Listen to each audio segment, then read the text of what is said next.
Madame, Monsieur, bonsoir.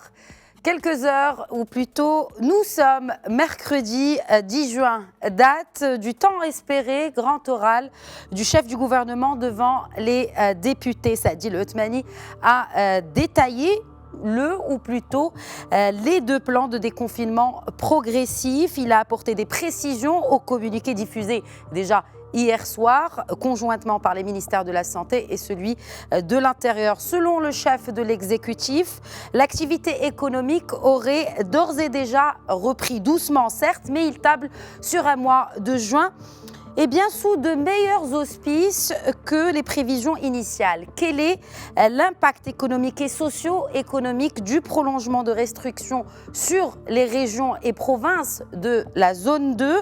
Le chef du gouvernement n'a pas vraiment ou réellement apporté de réponse concrète à cette question. Alors du coup, nous la poserons ce soir à l'analyste économique Driss Issaoui.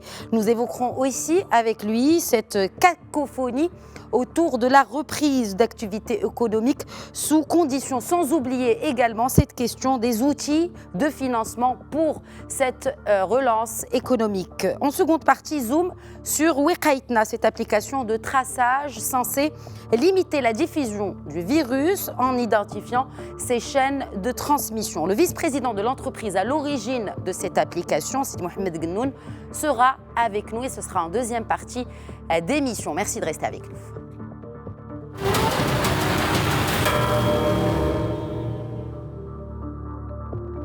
Ce que l'on pouvait retenir de l'intervention du chef du gouvernement aujourd'hui devant les députés, c'est un papier signé Souheil Jalil. كلمة الآن للسيد رئيس الحكومة للإجابة على السؤالين في إطار وحدة الموضوع. Maintien de l'état d'urgence sanitaire et allègement du confinement. Ce mercredi 10 juin, Saad El Othmani a exposé la stratégie de déconfinement progressif adoptée par le gouvernement. Dans ce sens, El Othmani a déclaré que la situation sanitaire relative à la pandémie est rassurante mais pas suffisamment. Le chef de gouvernement a également rapporté que les zones déconfinées représentent 80% du territoire national, alors que dans les zones confinées vivent 61% de la population. Toujours selon lui, toutes les activités économiques et commerciales ont désormais redémarré, sauf celles qui peuvent générer de grands rassemblements comme les salles de cinéma et les théâtres. El Othmani a aussi informé que l'administration publique reprend entièrement son travail dans la zone 1. Pour la zone 2, tous les services dont les administrations à l'adresse des citoyens et entreprises doivent reprendre.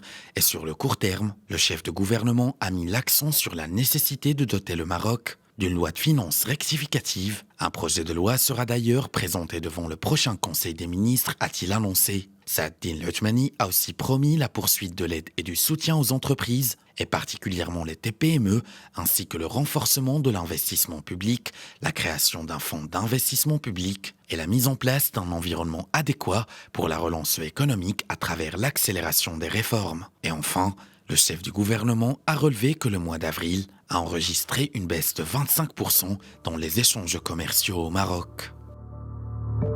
Et depuis Harhoura par téléphone, l'analyste économique Driss Issaoui. Bonsoir Driss Issaoui. Bonsoir Driss Issaoui. Oui, bonsoir. Le chef de l'exécutif a conclu son speech aujourd'hui en assurant être optimiste. Les opérateurs économiques peuvent-ils partager cet optimisme en l'absence totale ou quasi totale de visibilité ? Vous savez, un homme politique, un chef de gouvernement, est obligé d'être optimiste. Il ne peut pas être autre chose parce que sans optimisme, on ne peut pas gérer des affaires aussi douteuses que celles des affaires publiques. C'est-à-dire il faut avoir cet optimisme pour pouvoir avancer. Maintenant, est-ce que les opérateurs économiques vont partager cet optimisme ? Je ne le pense pas. Parce qu'on a eu tellement de retard, on a arrêté la machine, on a arrêté d'échanger. Et de tout cela fait que la machine économique ne tourne plus. Et où est-ce qu'on peut trouver justement cet optimisme pour pouvoir dire que demain, je vais être mieux, je vais faire mieux, je vais faire plus. Ça va être, à mon sens, ça va être très compliqué, d'autant plus qu'au niveau des médias publics, nous n'avons pas d'écho de ce qui se passe dans les entreprises, dans les unités qui sont aujourd'hui le nerf de la guerre de l'économie marocaine. Alors, puisque vous en parlez, l'exécutif d'Elissa Issaoui a été largement salué, applaudi pour sa gestion de la crise dans ses débuts. Est-ce toujours le même ressenti selon vous? Sur le plan de la gestion stricte de la pandémie, le Maroc a fait un travail, disons, louable, un travail respectable, et il a été salué pour ça. Maintenant, on est au-delà de la gestion de la crise elle-même, parce que nous avons une économie qui doit marcher, nous avons des entreprises qui doivent exporter, nous avons un secteur aéronautique qui doit marcher encore une fois, et je ne pense pas que l'on puisse aller au-delà de ces contraintes pour pouvoir dire que demain, on fera mieux. Ça va être difficile, sincèrement. Et encore plus difficile pour les régions et les provinces de la zone 2. Le chef du gouvernement a assuré que 80% des préfectures et des régions se trouvent en zone 1, mais l'activité économique de la zone 2 s'accapare la part du lion de notre croissance globale. Quels sont les impacts du prolongement des restrictions sur celle-ci et, de manière beaucoup plus globale, sur la croissance nationale? Vous savez, quand on a une crise comme celle que le Maroc et d'autres pays ont vécue avec cette pandémie, il est extrêmement difficile de se prononcer sur tel ou tel impact. D'abord, on sait qu'il y a disons, une décroissance. Il y a un arrêt de la machine et les gens le sentent. Quand on a des entreprises qui n'exportent plus, qui ne produisent plus, on n'est plus dans la logique, on n'est plus dans la dynamique du changement qui était, disons, en cours avant. On ne peut pas parler disons, d'optimisme à ce niveau-là.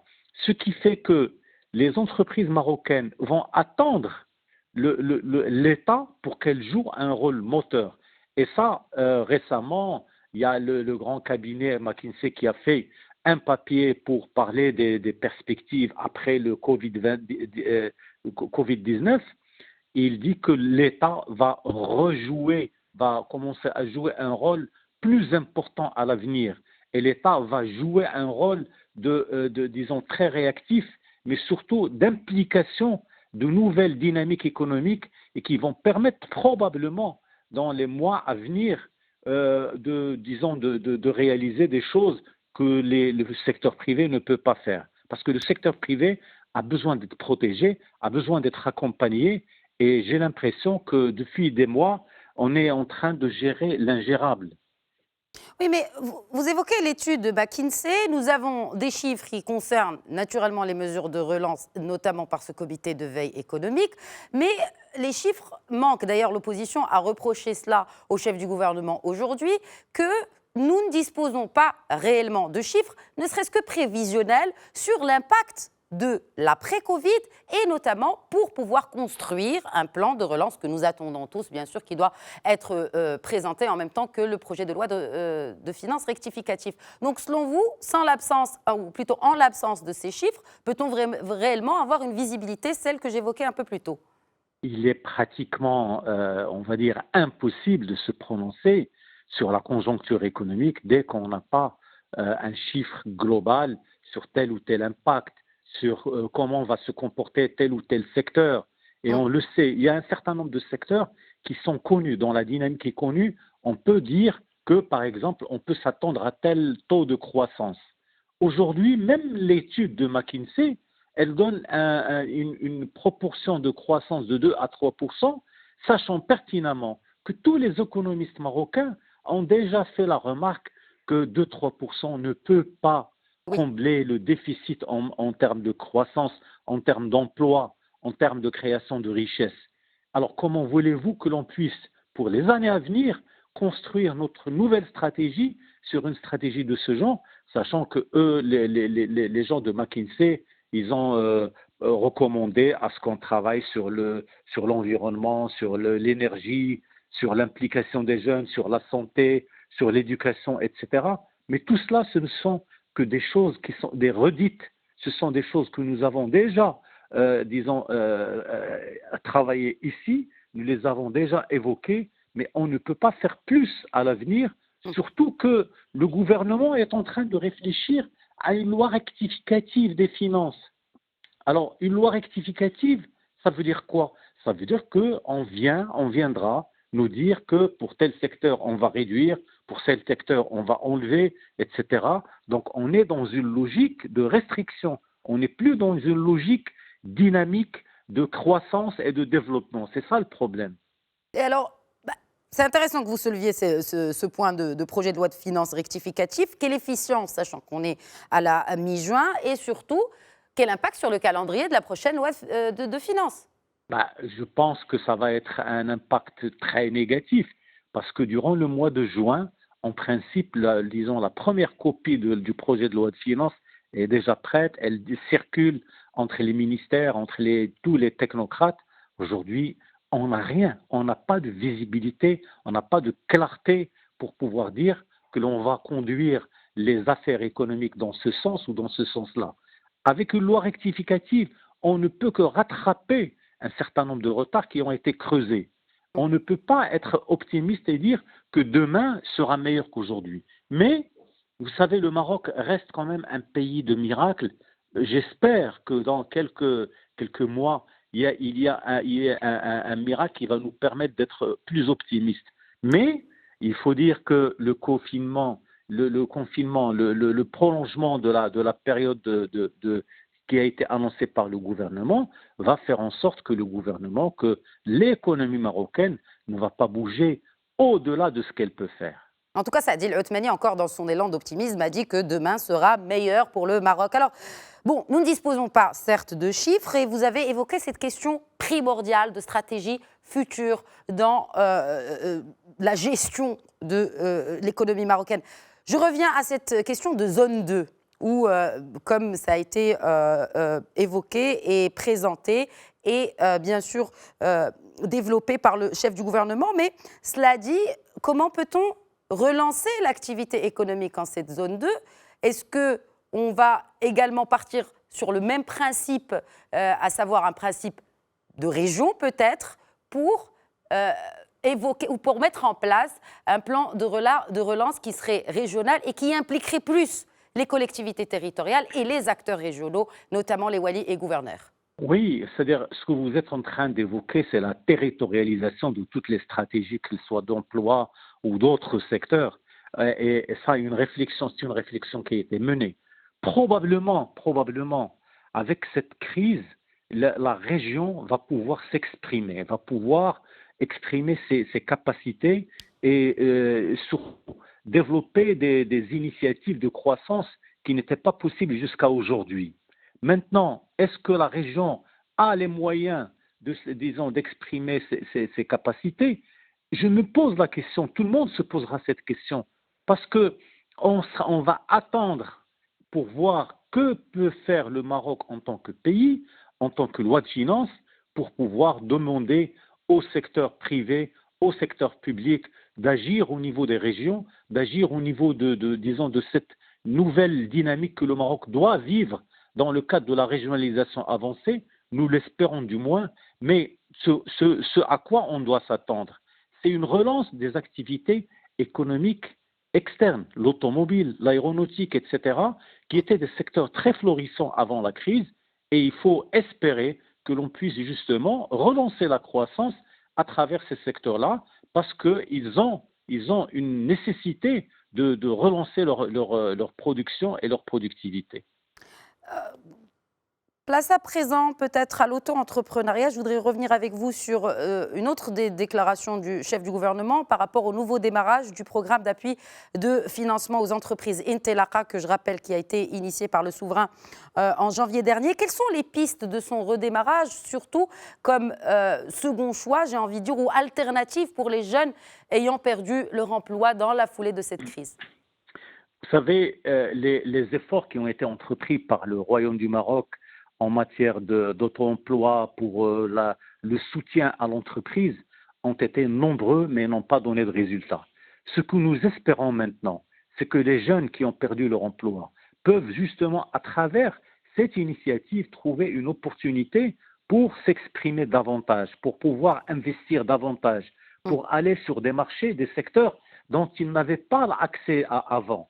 Maintenant, on ne peut qu'espérer. On est dans la posture de quelqu'un qui espère que demain sera meilleur qu'hier. Et c'est une nécessité pour nous tous. Et nous croyons que l'économie marocaine, les entrepreneurs marocains feront ce qu'il faut pour justement garder leur place, pour justement garder leur dynamisme et Oui. aller de l'avant en termes d'investissement et en termes de création de richesse et de création de croissance. On terminera avec cette question d'un de nos internautes, Mustapha via Facebook, Drissa Issaoui, qui se demande les deux pôles industriels du Maroc sont situés dans la zone où les possibilités de circulation sont restreintes, ce qui pourrait avoir un impact négatif sur la production. Quelles mesures pour garantir un redémarrage réussi dans cette zone?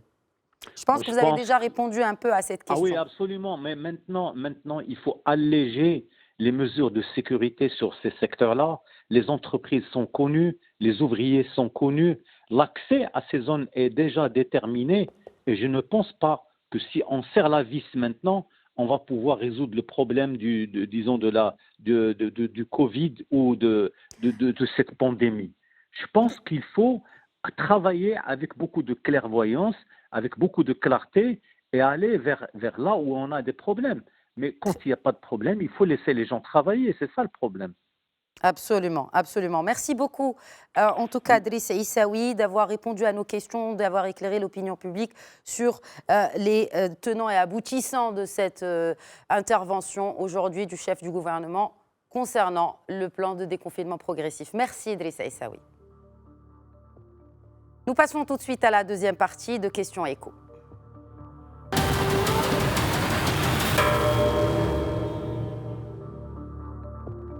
Wiqaïtna, traduisez Notre protection, est une application pour tracer les chaînes de contamination à la Covid-19. Souhail Jalil nous en dit plus. Restons vigilants, protégeons-nous mutuellement. Le ministère de la Santé a lancé Wiqaïtna, l'application communautaire pour la maîtrise de la chaîne de contamination au Covid-19. Basée sur une approche collaborative où les appareils utilisent l'application et enregistrent une rencontre lorsqu'ils sont à proximité les uns des autres. En quelques jours seulement, Wiqaïtna a franchi la barre d'1 million de téléchargements. L'application déployée dans le cadre de la campagne de sensibilisation nationale incite les citoyens à adopter des mesures de prévention limitant la propagation du virus, à savoir le lavage fréquent des mains avec de l'eau et du savon, ou une solution hydroalcoolique, le port du masque et la distanciation physique. Téléchargeable sur Google Play, App Store ou sur le site www.wiqaïtna.ma, l'application se base sur la technologie Bluetooth.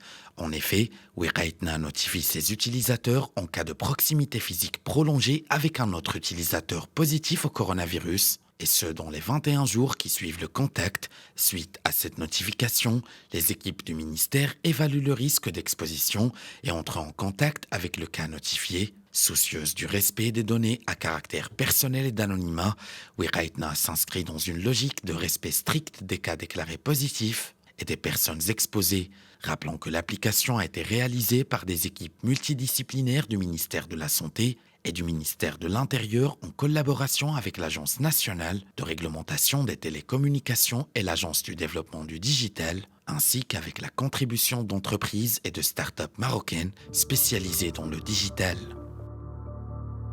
Justement, nous établissons le contact avec le vice-président de l'une de ces entreprises, Technologie Medtech. Bonsoir, Sidi Mohamed Gannoun. Bonsoir, madame. Quelles sont les preuves empiriques de l'efficacité de ce genre d'application? En fait, cette application, elle vient en complément des mesures qui sont déjà prévues par le ministère de la Santé pour traquer manuellement les personnes exposées. Donc, l'efficacité, en fait, c'est qu'on a déjà aujourd'hui des cas qui ont été testés positifs et qui ont remonté leurs contacts, et le ministère de la Santé a vu ces contacts s'afficher donc sur son back-office, et donc pouvoir évaluer le risque. Donc, c'est ça l'efficacité. Le fait qu'il y a déjà 1 million de personnes qui l'ont téléchargé est encourageant. On espère que cet engouement va continuer, que les gens vont continuer à télécharger et à l'installer. Quelles sont les données qui sont partagées via cette application? Alors, donc, au niveau des téléphones, les seules données qui sont partagées sont des données crypté. Donc, c'est un identifiant crypté qui est échangé entre deux téléphones. Cet identifiant crypté est valide uniquement en 15 minutes, donc on le change toutes les 15 minutes. Et donc, il n'y a rien d'autre qui est stocké au niveau des téléphones. Ces données cryptées sont stockées pour une période de 21 jours, et ensuite on efface les plus anciennes. Et une fois une personne est testée positive par le ministère de la Santé, il reçoit une notification qui lui demande d'envoyer ces identifiants cryptés des autres personnes qui ont été à proximité de lui vers le serveur du ministère de la Santé. Donc, c'est à ce moment-là que le ministère de la Santé reçoit ces données-là et peut donc contacter les personnes qui ont été à proximité. Donc le numéro de téléphone, par exemple, n'est pas une donnée qui est stockée. Non, le numéro de téléphone, en fait, au moment de l'enregistrement, on enregistre ce numéro de manière cryptée au niveau du serveur, donc il n'est pas échangé dans les données qui sont échangées par les différents téléphones. Ce qui est échangé par les téléphones, c'est uniquement des identifiants cryptés anonymes, donc impossible à tracer vers le numéro de téléphone des personnes concernées. Combien de temps ces informations restent-elles dans le serveur? Elle reste, donc, comme j'ai expliqué tout à l'heure, sur le téléphone pendant 21 jours. Et Sur le ensuite, serveur, on est oui. passé plus ancienne. Sur le serveur, elle reste donc le temps que le ministère de la Santé il traite ces données et puis donc qu'il puisse aller jusqu'au bout de l'identification des personnes et de leur traitement. Vous avez dit, Si Mohamed Gennoun, que en fait, ce traçage était manuel. Or que je voudrais juste revenir par la même occasion à cette étude de la prestigieuse revue technologique de l'MIT Technology Review qui a créé une base de données d'applications Covid-19, justement, soutenue par notamment le gouvernement, qui a déclaré que l'idée de suivi des contacts est ancienne, mais que le suivi numérique qui a commencé à gagner du terrain pendant l'épidémie d'Ebola n'a pas encore prouvé son efficacité. Qu'en dites-vous? En fait, quand j'ai dit tout à l'heure que le traçage se fait manuellement, c'est avant Wiqaitna. Avant Wiqaitna, donc il y a un travail de traçage manuel qui se fait donc en demandant aux personnes positives avec qui ils ont été en contact, donc en faisant appel à leur mémoire. Donc le digital, ce qu'il apporte, c'est qu'il va enregistrer de manière automatique toutes les personnes disposant de l'application qui ont été à proximité et donc va faciliter ce travail de traçage. Donc au lieu que la personne fasse exclusivement usage de sa mémoire, il va pouvoir tracer toutes les personnes qu'il ne connaît pas, par exemple le chauffeur de taxi avec lequel il était, ou les personnes qui étaient dans le bus, ou le boucher, etc. Donc des gens qu'il ne connaît pas, dont il n'a pas de numéro de téléphone, seront ainsi donc détectés et le ministère de la Santé pourra les contacter et donc éventuellement, s'ils sont positifs, pouvoir les traiter. Nous avons reçu des questions de téléspectateurs. Donc, si vous le permettez, nous allons vous poser la première. Vous avez évoqué ce chiffre de 1 million, plus d'1 million de téléchargements de l'application Wiqaitna. Combien d'utilisateurs, combien l'utilisent-elles vraiment? Alors, il y a pour être précis, il y a plus d'1 million de téléchargements. Sur les personnes qui ont téléchargé, donc on a constaté qu'environ 95% de ces personnes-là installent l'application et vont jusqu'au bout. Donc on a réellement aujourd'hui plus d'1 million de personnes qui ont déjà installé l'application. Au niveau de l'utilisation, on est à entre 40 et 50% de personnes qui l'utilisent activement. Justement, la deuxième question est relative aussi à celle-ci de Hicham, qui se demande que vaut réellement, elle vient de tomber, que vaut réellement 1 million de téléchargements alors que les experts estiment que pour ce genre d'application, elle doit être utilisée par 60 à 70% de la population pour être efficace. Faut-il faire comme dans les pays asiatiques et la rendre obligatoire et avec quelle garantie de privacy ou en d'autres termes sur le respect des données personnelles? Alors, encore une fois, on a vu effectivement ces chiffres qui ont été publiés, je pense, en Angleterre. Si on compte que sur l'application seule pour faire le travail, effectivement, il faut atteindre 60% pour qu'elle soit efficace. Maintenant, donc, comme j'ai expliqué, il y a déjà plusieurs dispositions qui sont en place. Il y a tout un travail qui se fait par le ministère de la Santé et cette application vient en renfort. Donc, nous, on considère que si elle nous permet de détecter des personnes en plus, même si on n'atteint pas les 60%, on aura gagné, on aura contribué à sauver des vies. Donc, Et on ne faut-il vise la pas rendre les obligatoire 60%. selon vous? Enfin, Je ne juste pense pour pas, revenir à je ne cette pense question. pas qu'il faille la rendre obligatoire. Je pense qu'aujourd'hui, on compte beaucoup sur le volontariat des gens. Donc, que ce soit au moment de télécharger l'application, donc personne n'est obligé de la télécharger, ou que ce soit au moment de partager les données qui ont été enregistrées sur le téléphone. On ne pense pas qu'il faille aller jusqu'à la rendre obligatoire, parce que, comme je l'ai expliqué, cette application vient en complément des mesures qui sont déjà en place, Très et bien. on tient donc à laisser le libre choix aux citoyens. Merci beaucoup, Sidi Mohamed Gennoun, vice-président de technologie Medtech, d'avoir répondu à nos questions. Merci, madame. Merci.